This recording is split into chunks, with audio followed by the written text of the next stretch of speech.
तुम्हालाही वाटतंय का तुमच्या पाल्याने मेडिकलला जावं, मग जेईची तयारी करावी किंवा एखादं आर्मी ऑफिसर व्हावं?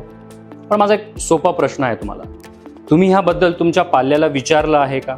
एक पालक म्हणून आपण नेहमीच आपले निर्णय आपल्या पाल्यावर थोपत असतो. एक छोटंसं एक्झाम्पल आपण घेऊयात. बघा, एक वर्तुळ समजा आपल्याला ड्रॉ करायचं, एक सर्कल आपल्याला ड्रॉ करायचं. हे सर्कल ड्रॉ करताना अगदी पहिली स्टेप काय असायला हवी? बरोबर, सेंटर फिक्स करणं गरजेचं आहे. जोपर्यंत आपण सेंटर फिक्स करत नाही तोपर्यंत ते वर्तुळ, तो सर्कल प्रॉपरली ड्रॉ होऊ शकत नाही.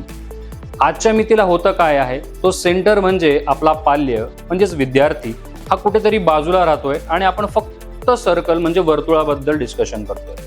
ही एक्झाम, अमुक एक्झाम, हे पॅकेज, ह्या गोष्टींवर फक्त डिस्कशन चालू आहे, पण तो विद्यार्थी ह्या डिस्कशनमधून अगदी हरवलेला आहे. तर एक शिक्षक म्हणून माझी सर्व पालकांना एक विनंती असेल की अशा पद्धतीचा जर निर्णय तुम्ही आता घेत आहात तुमच्या पाल्यासाठी, तर त्या पाल्याला विचारणं फार गरजेचं आहे, काउन्सलिंग होणं फार गरजेचं आहे.